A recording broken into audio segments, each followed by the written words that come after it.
Hello guys, this is me Seethal and welcome back to IELTS with Seethal. This is the day 2 of our vocab challenge. Okay, today you're going to learn formal and informal vocab for IELTS. Guys, this is important for all of you, no matter if you are a general student or an academic student. Because for all of you guys, you have to show a range of vocabulary from informal to formal on your IELTS speaking. Okay, I'm gonna give you some examples for you guys. Take notes because this will really gonna help you in your exam. So let's get into it. So our first topic is family, because the topic of family comes up a lot, both in speaking as well as in writing. All right.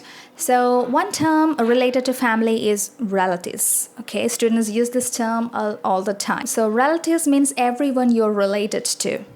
Your family, someone who is related to you, can be called as a relatives. Okay, how can we say this term in a more specific way? So the difference is that you have two kinds of family. One is immediate family and the other one is extended family. What's the difference?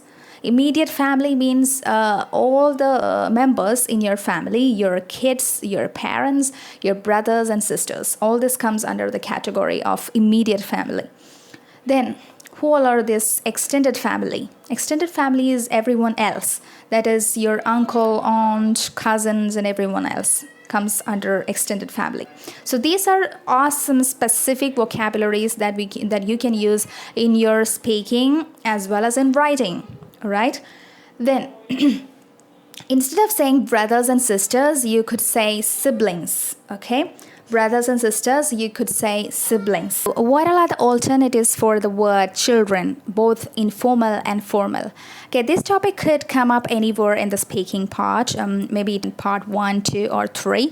So oftentimes we have to use this children several times. So what are the ways in which we can say children in an informal way? Informal way to say children is tots and little tykes. Okay, this is very informal, tots and little tykes. And how can we say it in a formal way? Offspring, it's a very formal way to say children. And then progeny and minors. Okay, minors is a very general form to represent children, because anybody who is legally not an adult can be called as a minor. Okay, so formal, offspring, progeny, and minors. Informals are tots and little tykes. Don't forget. So the next word is to shop. Okay, the informal way to shop for something is to hunt for something.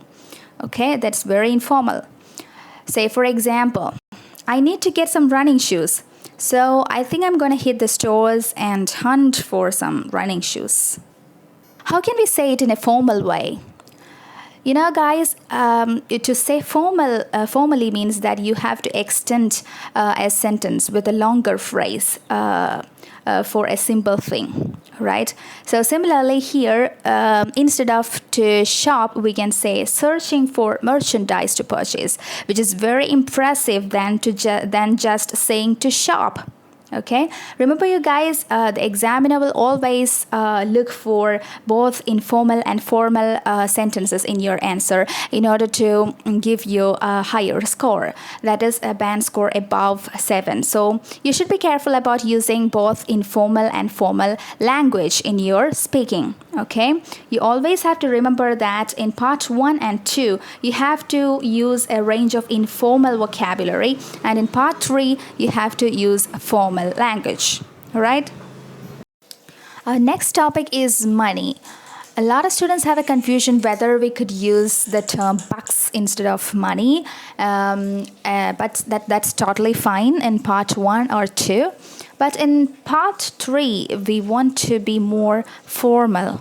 Okay, so instead you can be more specific about it, whether it is a budget or if it is a fund or funding. All these are alternatives for the term money. Okay, so to fund means it's a verb and fund is a noun, and you can even say wages instead of salary.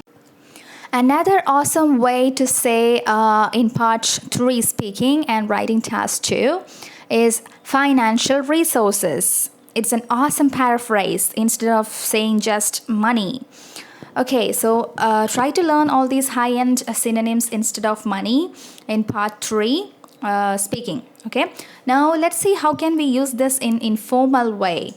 Okay, if it is we have to use the term money, then we can say cold hard cash. Cold hard cash.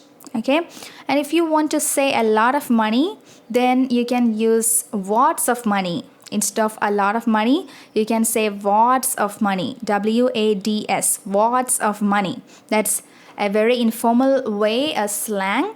Okay, so learn these informal ways as well as the formal ways to use the term money. All right. So these are awesome vocabularies, you guys. So definitely practice using today's vocabulary and leave a comment below and practice today's vocab. That's all for today's video. Bye.